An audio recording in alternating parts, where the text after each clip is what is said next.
کم از کم 5 اسلامی ملک اس وقت میری نظر میں اتنے تگڑے ہیں کہ انہیں فرنٹ سے لیڈ کرنا چاہیے، ان کے حکمرانوں کو، ان کے بڑوں کو۔ نمبر 1 پاکستان، نمبر 2 ترکیے، نمبر 3 سعودی عرب، نمبر 4 ایران، اور نمبر 5 ملیشیا، یا چلے افغانستان کو بھی آپ اس میں شامل کر لیں، لیکن چونکہ افغانستان کو ایز اے ملک تسلیم نہیں نہ کیا ہوا۔ بہرحال اس میں سے صرف ایران ہے جس نے دلیری سے آواز بلند کی ہے۔ اس کے بعد اگر کوئی دوسرے نمبر پہ ہے تو وہ سعودی عرب نے عربی ہونے کی وجہ سے کسی درجے میں حمایت والا معاملہ کیا ہے، عام روٹین سے ہٹ کے، اور تھوڑا بہت کوئی بیان اگر آیا ترکیے کی جانب سے، لیکن جس طرح ہونا چاہیے تھا ویسے ہوا نہیں ہے۔ ان کو کیا کرنا چاہیے؟ پہلی تو جرت اگر ان میں ہے دکھائیں تو ان 5 ملکوں کے حکمرانوں کو کہنا چاہیے کہ ہم نے اگلی جمعے کی نماز جو ہے مسجد اقصی میں ادا کرنی ہے۔ مسجد اقصی تو کھلی ہوئی ہے، بند تو نہیں ہے، یہ تو غزہ کی طرف ہے نا، ساری جنگ والا معاملہ وہ تو اپنی جگہ موجود ہے۔ صرف یہ اس کی اناؤنسمنٹ کر دیں، بھلے جائیں نا، اناؤنسمنٹ کر دیں تو انٹرنیشنل نارمز کے اندر اسرائیل کی ذمہ داری ہے کہ وہ انہیں سیکیورٹی بھی پرووائڈ کرے گا۔ اول تو وہ سوری بول دیں گے، تو یار انگلی کٹا کے شہیدوں میں نام لکھوا لو، ایک بار بات تو کرو نا کہ ہم نے اگلی جمعے کی نماز وہاں پڑھنی ہے۔ اپنے مسلمان بھائیوں سے اظہار کے لیے، اور اس کے ہم پولیٹیکل سولوشن کی طرف جا رہے ہیں، ٹھیک ہے، ہم بھی یہ کہہ رہے ہیں پولیٹیکل سولوشن ہونا چاہیے، تو اس کی اناؤنسمنٹ کرنا ہی ایک بہت بڑی میں سمجھتا ہوں کامیابی ہے اگر یہ 5 مسلمانوں کے ملکوں کے حکمران اس کی جرت دکھائیں۔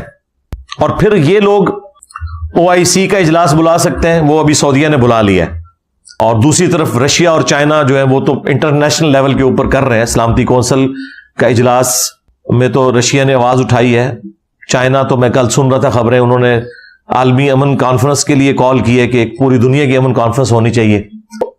یہ ہمارے جو 5 مسلمان ملک ہیں یہ رشیا کو اور چائنا کو ساتھ شامل کریں، کیونکہ اب وہ تو کھل کے سامنے آ گئے ہیں اس پورے معاملے کے اندر، اور یہ آر دلائیں ان یورپین ملکوں کو کہ کل تک تم لوگ رشیا کی جو انویژن تھی یوکرین کے اندر اسے کنڈیم کر رہے تھے اور کہہ رہے تھے ہم یوکرین کے ساتھ کھڑے ہوئے ہیں، اور یہ بڑا ملک جو ہے چڑھ دوڑا ہے اس چھوٹے ملک کے اوپر، لیکن یہاں آگے تمہارا بالکل قانون الٹ ہو گیا۔ یہاں پہ پچھلے 70 سال سے ذلیل کر رہا ہے اسرائیل مسلمانوں کو، یہاں پہ بجائے کہ تم مسلمانوں کے ساتھ کھڑے ہوتے اسرائیل کے ساتھ جا کے کھڑے ہو گئے۔ تو یہ ساری چیزیں انہی کے اصول اور مبادی کے اوپر انہیں جواب دیا جائے۔ نیٹو کی طرز کے اوپر تقریباً 60 کے قریب اسلامی ملک ہیں، آلریڈی ان کی آرگنائزیشن بنی ہوئی ہے OIC۔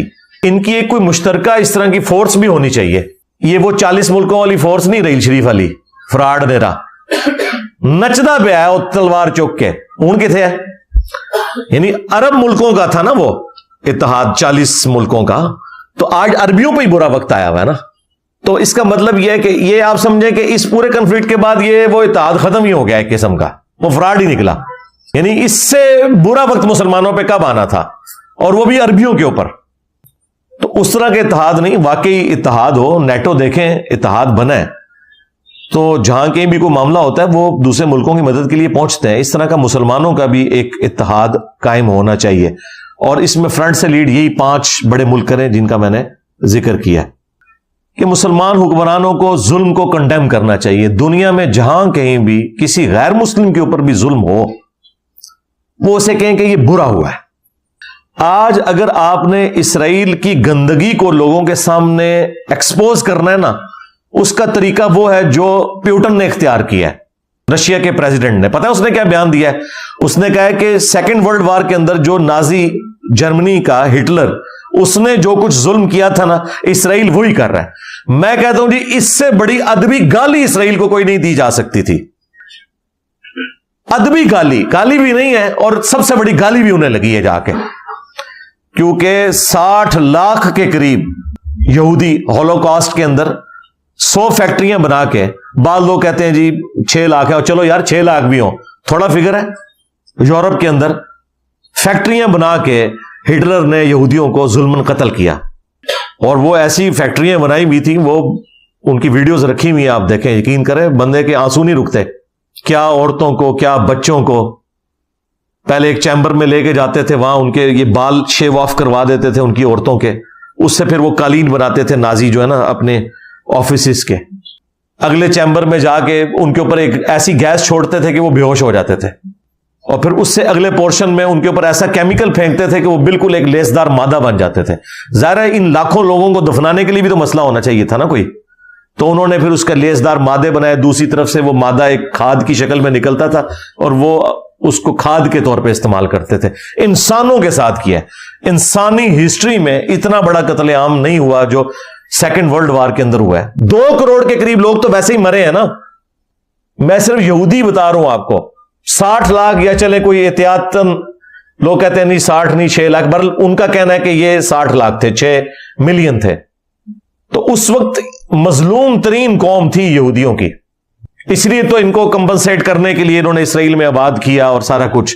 اور آج جب وہ گنجے کو ناخن مل گئے ہیں تو آپ دیکھ لیں کہ وہ ہٹلر کی جگہ اب اسرائیل نے سنبھال لی ہے. لہذا آپ دیکھیں یہ جملہ تو مسلمانوں کی زبان پہ آنا چاہیے تھا جو پیوٹن کی زبان پہ آیا ہے کہ اسرائیل وہی کچھ کر رہا ہے جو ہٹلر نے کیا تھا, اس کی نازی پارٹی نے کیا تھا.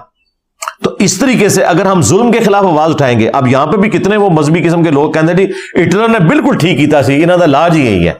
نہیں, مسلمان کا یہ کام نہیں ہے کہ وہ ظالم کا ساتھ دے.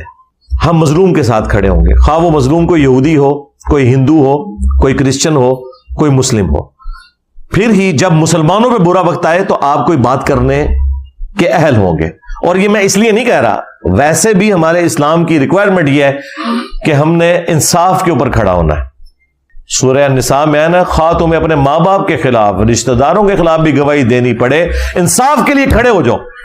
یہ انبیاء کرام علیہ السلام کا طریقہ اور ان کا منصب ہے انصاف کے لیے کھڑا ہونا. کہ جتنی این جی اوز ہیں جو میں سمجھتا ہوں حکومتوں سے بڑا کام کر رہی ہیں, جس طرح جماعت اسلامی کی الخدمت فاؤنڈیشن ہے, عیدی والے ہیں.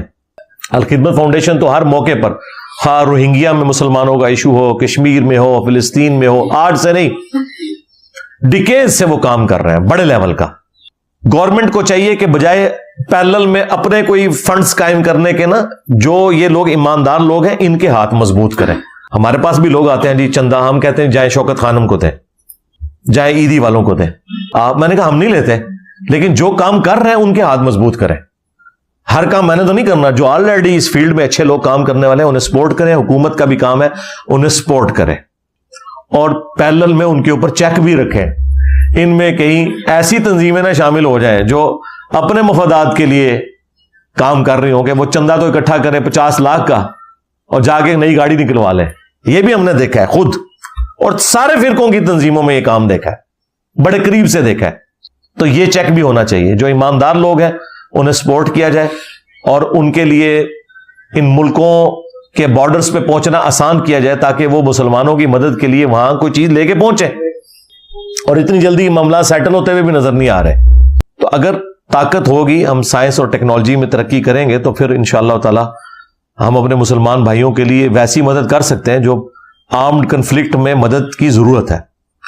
تو اینڈ پہ ہم دعا ہی کرتے ہیں اپنے مسلمان بھائیوں کے لیے کہ اللہ تعالیٰ جتنے بھی مسلمان دنیا میں کسب پرسی کی زندگی گزار رہے ہیں, فلسطین میں, چائنا میں, کشمیر میں, انڈیا میں, افغانستان کے اندر, شام میں, عراق میں, یمن میں, اللہ تعالیٰ سب کی غیب سے مدد فرمائے, تمام کی عزت آبرو جان و مال کی حفاظت فرمائے, ان کے لیے ثانیہ فرمائے.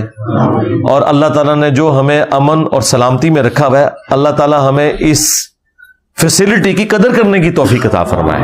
ہاں, ہم تو بڑی سکرینوں پہ دیکھ رہے ہیں اپنی مسلمان بہنوں کو, بچوں کو شہید ہوتے ہوئے, روتے ہوئے, لیکن خود ہم اپنے بیوی بچوں میں, ماں باپ میں بیٹھے ہوئے اپنے گھروں کے اندر.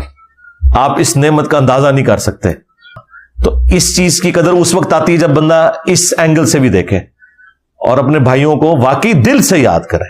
ہاں, خالی نہیں ہے ہم ایک نارمل دعا کر کے چلے جاتے ہیں. یا تو میں نے ایک نارمل دعا کی ہے, یہ ہر بندے نے انڈیویجولی اپنی دعا کرنی ہے اکیلے میں اللہ تعالیٰ کے سامنے. جس طرح جب کسی کی ماں یا بیوی یا کوئی بچہ زندگی موت کی کشمکش میں وینٹیلیٹر کے اوپر چڑھا ہوا ہے نا, اس وقت جو اندر سے آواز نکلتی ہے نا, وہ والی دعائیں چاہیے مسلمانوں کی. ہاں, اور دعاؤں میں اثر ہے. انشاءاللہ تعالی۔ اے اللہ جن جن بھلائیوں کا سوال تیرے محبوب صلی اللہ علیہ وآلہ وسلم نے تجھ سے کیا، ہمارے حق میں، ہمارے ماں باپ کے حق میں، ہمارے بیوی بچوں کے حق میں، پوری امت کے حق میں قبول و منظور فرما۔ جن جن چیزوں کے شر سے تیرے محبوب صلی اللہ علیہ وآلہ وسلم نے تیری پناہ طلب کی، تمام مسلمانوں کو ان چیزوں کے شر سے اپنی پناہ عطا فرما۔ اے اللہ پوری دنیا میں مسلمان خصوصاً جہاں پر مشکل میں ہے، کشمیر میں، انڈیا میں، فلسطین میں، عراق میں، شام میں، چائنا میں، یمن میں، افغانستان میں، پاکستان میں، غیب سے ان کی عزت، آبرو، جان و مال کی حفاظت فرما۔ اے اللہ حاضرین میں جتنے بھی لوگ موجود ہیں ان کی نیک دلی جائز دعائیں قبول فرما۔ جو ان کے رشتہ دار فوت ہو چکے ان کی مغفرت فرما۔ جو بیمار ہیں رشتہ دار یا خود یہ بیمار ہیں، شفا کلی عطا فرما۔ یہ تمام دعائیں تمام مسلمانوں کے حق میں قبول منظور فرما۔ اے اللہ ہم تمام مسلمانوں کو ایمان و عافیت کے ساتھ مدینہ شریف میں موت، بقیہ غرقت میں مدفن اور جنت الفردوس میں اپنے محبوب صلی اللہ علیہ وآلہ وسلم کا پڑوس نصیب فرما۔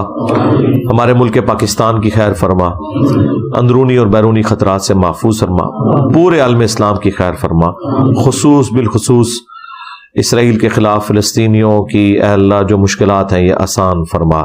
سبحان ربک رب العزت عما یصفون وسلام علی المرسلین والحمد للہ رب العالمین وصلی اللہ علی النبی الکریم وعلی آلہ واصحابہ اجمعین الی یوم الدین، آمین۔